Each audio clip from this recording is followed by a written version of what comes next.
బాగా ఆ డివోషన్ అంటే భక్తితో ఎప్పుడైతే మీకు ఇది ఉంటుందో అప్పుడు మీకు డిసిప్లైన్, మంచి డిసిప్లైన్, క్రమశిక్షణ కూడా వస్తుంది అని స్వామి అంటారనమాట. ఎప్పుడైతే మీకు డివోషన్ ఉంటుందో డిసిప్లైన్ కూడా ఆటోమేటిక్గా మీకు ఉంటుంది పిల్లలకి. కాబట్టి ప్రతి ఒక్కరు కూడా పిల్లలు తల్లిదండ్రులను పూజించాలి, ఫస్ట్ దేవుడిని పూజించాలి, భగవంతుని పూజించాలి, ప్రార్థన చేయాలి, నామస్మరణ చేయాలి, తర్వాత తల్లిదండ్రులకు పూజించాలి. అది అలవాటు చేసుకోవాలి పిల్లలు. పిల్లలే కాకుండా మనం అందరం కూడా ప్రతిరోజు ఉదయం చేస్తూనే నామస్మరణ, పూజ అవన్నీ చేస్తే మనకి ఆయన ఎప్పుడు ఎల్లవేళలా మనకి ఇంత వెంట జంట ఎల్లవేళలా మనతో ఉండి మనల్ని కాపాడగలిగే భగవంతుడు శ్రీ సత్యసాయి బాబా. కాబట్టి ఆయన ప్రతిరోజు మనం ఆచరించాలి. ఆ ప్రార్థన ఎందుకు చేయాలి, పూజ ఎందుకు చేయాలి? మనకి ఇప్పుడు సూర్యభగవానుడు ఉన్నాడు, ఎంత వెలుగునిస్తున్నాడు. ఆయనకి ఏమన్నా మనం ఇస్తున్నామా? వర్షం వస్తూ ఉంది, మనం అడగగానే అవన్నీ భగవంతుడు మనకి ఇస్తున్నాడు. అవన్నీ ఊరికే రాలేదు మనకి, ఆ భగవంతుడు మనకి ఇస్తున్నాడు. ఆ పంటలు పండుతున్నాయి, మనం తింటున్నాం, హాయిగా ఉంటున్నాం. ఆయన ఇచ్చిన ప్రతి దాన్ని, చెట్లు, అడవులు, అన్ని జంతువులు అన్నీ కూడా ఆయన సృష్టించాడన్నమాట. అవన్నీ ఆయన మనకు అడగనే ఇస్తున్నాడు. నీరు లేని మనం జీవించగలమా? ఆక్సిజన్ లేని మనం బతకగలమా? అవన్నీ కూడా ఆయన ఇస్తున్నాడు. అందుకు మనం ఏమి ఇస్తున్నాం? ఆయనకి ఏమీ ఇవ్వలేము. కాబట్టి ఆయనకి ఇచ్చేది ఒక్కటే, ఆయన నామస్మరణ చేయడం, ఆయనకి పూజ చేయడం, ఆయన ప్రార్థన చేయడం. అది మాత్రమే మనం చేయగలుగుతాం. మన చేతన అయ్యేది అదే అనమాట. కాబట్టి ప్రతిరోజు ఆయన్ని పూజ చేయాలి. అంతేకాకుండా మనం ఇప్పుడు దేవుడు అంటే ఎక్కడో లేడు, మనందరిలోనూ ఉన్నాడు. ఏ విధంగా అంటే దేవుడనగా వేరు దేశమందున లేడు, దేవుడుండు తనదు దేహమందే. పాపమనగ వేరు పరదేశమన లేదు, తాను చేయు పనులను తగిలియుండు అంటాడు బాబా గారు. వాళ్ళు ఆ పద్యం బాబా గారు చెప్పిందే. భగవంతుడు అనేవారు ఎక్కడో లేరు, మన అందరిలోనూ ఉన్నారు. అందుకే మనం ప్రతి ఒక్కరిని పుట్టబర్తికి వెళ్ళండి, మీరు సాయిరామ్ సాయిరామ్ సాయిరామ్ అంటారు, కానీ పేరు పెట్టి ఎవరు పిలవరు అనమాట. ఎందుకు? ప్రతి ఒక్కరిలోనూ భగవంతుని చూస్తున్నారు, ప్రతి ఒక్కరిలోనూ భగవంతుడు ఉన్నాడు అని మనం అనుకోవాలి. ఏదైనా మనము వాళ్ళని దూషించినా కూడా అవి వాళ్ళకి తగలు, మనకే తగులుతాయి. ఇతరులను మనం దూషించినా, తిట్టినా, ఏం చేసినా కూడా అవి మనకే ఉంటాయి, కానీ వాళ్ళకు మాత్రం ఉండదు. కాబట్టి మనం అటువంటి పద్ధతులు కూడా దూషించడము, విమర్శించడము, చేయడము మానుకోవాలి. కాబట్టి ఈ విధంగా మనం దేవుడు అనగా ఎక్కడో మన అందరిలోనూ ఉన్నాడు. కాబట్టి అదేవిధంగా పాపం అనగా ఎక్కడో లేవు. మనం చేసే పనుల్లో నువ్వు మంచి పనులు చేసినావు అనుకో, నీకు సత్ఫలితాలు ఉంటాయి, మంచి జరుగుతుంది. అదే చెడు పనులు చేసినావు అనుకో, అక్కడే పాపము అనేది అదే అన్నమాట. వెంటనే భగవంతుడు అనేవాడు ఇప్పుడైతే ఈ కాలంలో, ముందైతే ఎప్పుడో చూపిస్తానేమో, ఇప్పుడైతే వెంటనే అప్పటికప్పుడే మీకు మళ్ళీ ప్రతిఫలం అనేది ఉంటుంది అనమాట. కాబట్టి మనమందరూ కూడా మంచి పద్ధతితో ఆయన్ని పూజ చేయాలి, నామస్మరణ చేయాలి. తర్వాత మనం ఇప్పుడు మంచి పనులు అంటే ఏ విధంగా, దేవతలు రాక్షసులు అలా ఉంటారు. అంటే వాళ్ళేం దేవతలు అంటే ఇది లేదు, మనల్లోనే ఉంటారు. దేవతలు ఉన్నారు, రాక్షసులు కూడా ఉన్నారు. కొంతమంది అయితే రాక్షసులు, దేవతలు వాళ్ళ ఆలోచనలు, వాళ్ళ యొక్క ప్రవర్తన బట్టి రాక్షసులు, దేవతలు అని నిర్ణయించబడతారు. ఇప్పుడు రాక్షసులు దేవతలకు ఒకసారి మేము గొప్ప అని రాక్షసులు, దేవతలు మేము గొప్ప అని వాళ్ళు కొట్లాడుకుంటూ ఉంటే నారదుడు వస్తాడు. కాదయ్య, ఎందుకు కొట్లాడుకుంటారు? పరీక్ష పెడతాను, మీరు దాంట్లో నెగ్గండి, ఎవరు నెగ్గితే వాళ్ళే గొప్పలు అని చెప్తారు. అప్పుడు ఒప్పుకుంటారు, రాక్షసులు ఒప్పుకుంటారు. ఒక రూమ్లో మీకు లడ్డొంటలు అన్ని మొత్తం భోజనము అన్నీ పెట్టి వంటలు పెడతాను, ఎవరైతే మీ చేయి వంచకుండా, మీ నోటిలోకి మీ చేయి పోకుండా తినగలుగుతారో ఆ ఫుడ్ అంతా, ఆ ఆహారం అంతా, వాళ్ళే గొప్ప అని చెప్తే సరే స్వామి అని ఇద్దరు కూడా ఒప్పుకుంటారు. దేవతలు కూడా ఒప్పుకుంటారు, రాక్షసులు కూడా ఒప్పుకుంటారు. అప్పుడు సరే అని ఫస్ట్ రాక్షసులను వదులుతారు, లోపలికి పోయి మీరు తినేయండి. వాళ్ళు లోపలికి వస్తే వాళ్ళకి ఆత్రము స్వార్థం ఆలోచన ఉండదు. వాళ్ళకి పోతానే ఆ లడ్డు చెయ్యి ఉంచకూడదు అనేది మాత్రం వాళ్ళకి గుర్తుంటుంది. లడ్డూంటలు తీసుకొని పైకి ఇస్తాడము, నోరు తినడము, అది కింద పడడము, ఇంకా ఒకరితో లాక్కోవడము, తినకపోవడము. కొంతమంది గోరలో పనుకొని నోటితో తినడము, చేతితో తినకూడదు కదా, నోటి దగ్గర పోకూడదు కదా. కాబట్టి ఆ విధంగా చేసి రూమ్ అంతా గలీజు, వాళ్ళంతా గలీజ్ అయిపోయి చాలా అస్తవ్యస్తంగా ఉంటారు. సరే అని వాళ్ళు ఇచ్చిన టైం అయిపోయింది. వాళ్ళకి తర్వాత అదే పద్ధతిలోనే దేవతలు కూడా అదే రూమ్లోకి మళ్ళీ మామూలుగా క్లీన్ చేసేసి అక్కడ పంపిస్తారు. వాళ్ళు ఆ విధంగా చేయలేదు. దేవతలు అనే వాళ్ళు లోపలికి వెళ్తూనే ఒకరికొకరు ప్రేమతో ఒకరి చేయి వంచకుండా చేయి తీసుకొని నీ నోట్లోకి పెట్టచ్చు కదా ఈజీగా, ఎట్లా వంచే అవసరం లేదు కదా, అట్లా ఒకరికొకరు తినిపించుకుంటూ ఏమాత్రం ఫుడ్ వేస్ట్ కాకుండా, ఆహారం వేస్ట్ కాకుండా ఒకరికొకరు ప్రేమతో తినిపించుకుంటూ ఆ ఫుడ్ అంతా కూడా కంప్లీట్ చేస్తారు.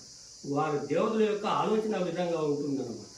అంటే మంచి మనుషుల యొక్క ఆలోచన, ఆ ఆలోచన ద్వారానే దేవతలుగా వాళ్ళని గుర్తించి అప్పుడు ఆ నారదుడు ఎవరు గెలిచారో మీరే చెప్పండి అంటే రాక్షసులు తల ఉంచుకుంటారు. అంటే ఓడిపోయినాము అని దేవతలే గొప్ప అంటే మంచి ఆలోచనలు, మంచి ప్రవర్తన, మంచితనంతో ఇతరులకు సేవ చేయాలన్నమాట. ఇతరులకు సహాయం చేయాలి చేతనైనంత వరకు, వీలైనంత వరకు ఎవరిని దూషించకూడదు.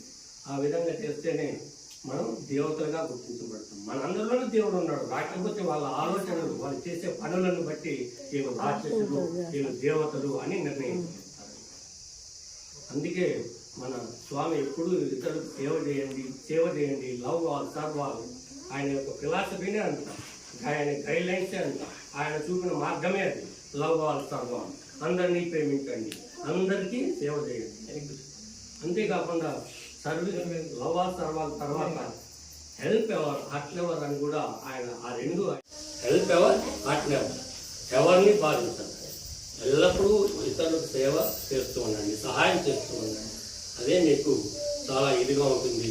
ఆ విధంగా మీరు చేస్తూ ఇతరులకి ప్రేమతో సహాయం చేస్తూ సేవ చేస్తూ ఉంటే ఆ భగవంతుని సత్సాయి భావాన్ని ఖచ్చితంగా చేసుకుంటారు. ఆయన మీకు ఇన్ని వేళలా మీ చదువుకి అన్నిటికీ ఆయన మీకు హెల్ప్ఫుల్గా సహాయంగా చేస్తూ ఉంటారు.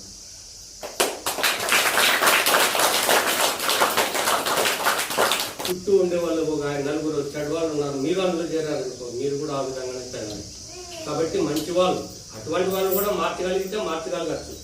అంతేగాని మీరు కూడా మంచి వారితోనే స్నేహం, సరౌండింగ్ ఏ విధంగా ఉంటుందో, మీ పరిసరాలు ఏ విధంగా, మీ ఇంటి చుట్టూ ఏ విధంగా ఉంటాయి, మంచి వారు ఉంటే మంచి వారితోనే కలిసి ఉండడం, ఆ విధంగా నేర్చుకోవాలి. ఏ విధంగా అంటే మనం కలిసి ఉండే ప్రాంతాన్ని బట్టి, వ్యక్తులను బట్టి మన మనసు కూడా ఆధారపడుతుంది. మనం తినే తిండి కూడా మన మనసు ప్రధాన కారణం.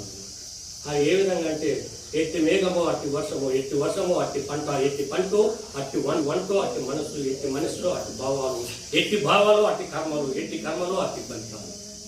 అంటే మేఘం బాగా ఇదిగా ఉందనుకోండి, బాగా నల్లగా మబ్బులుగా వర్షం బాగా పడుతుంది, మంచి పంటలు పండుతాయి. ఆ మంచి పంటలు మనం వండుకొని తింటాము, ఒక్కొక్కరు ఒక్కొక్క రకమైన వంటలు తింటాము. ఆ వంటల ద్వారానే మన మనసు ప్రభావితం అవుతుంది. కొంతమంది ఒక రకమైన వంటలు తింటారు. మనం తినే ఆహారాన్ని బట్టే మన మనసు ఉంటుంది, ఆ మనసును బట్టే మన భావాలు కూడా కలుగుతాయి.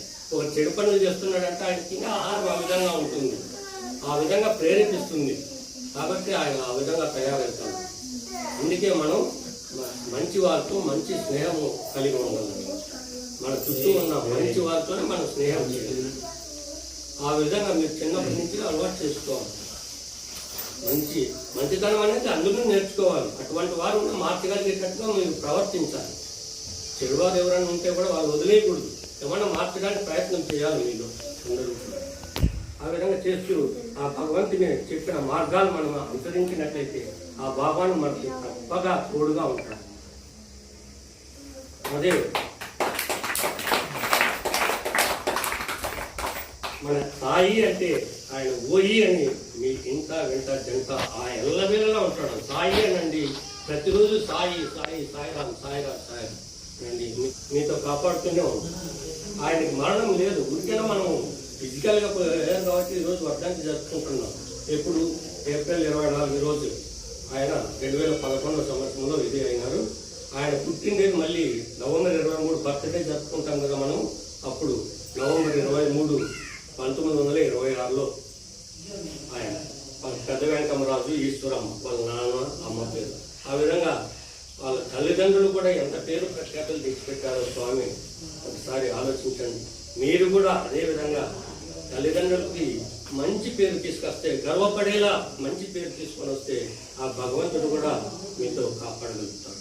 మనకి పిహెచ్డీలు ఇవన్నీ చదువులు నెక్స్ట్, ఫస్ట్ మానవ విలువలు, హ్యూమన్ వాల్యూస్ అంటారు. అవే మీకు విలువలు అంటే మంచిగా ఉండడం, మంచి నడవడిక ఉండడం, మంచి ప్రవర్తన కలిగి ఉండడం, భక్తి, వినయం, విధేయత, అనుభవ, మర్యాద, ఇవన్నీ మీరు కలిగి ఉంటేనే ఆ విధంగా మీరు తయారవుతారు, మానవులుగా మీరు తయారవుతారు. అర్థమైంది? అవన్నీ కూడా మీరు ఇప్పటి నుంచి అలవాటు చేసుకోవాలి పిల్లలు.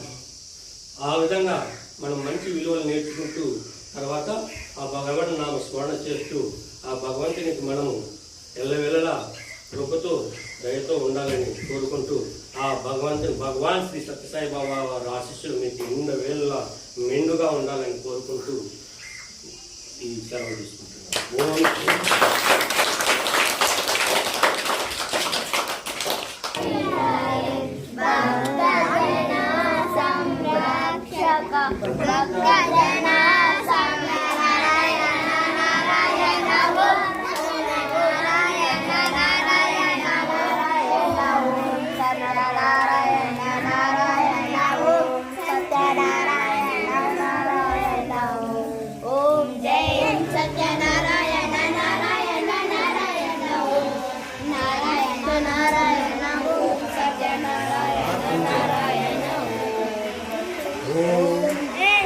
भगवान श्री सत्यसाई बाबा जी की जय। श्री भगवान श्री सत्यसाई बाबा जी की जय। ओम श्री भगवान श्री सत्यसाई बाबा जी की जय।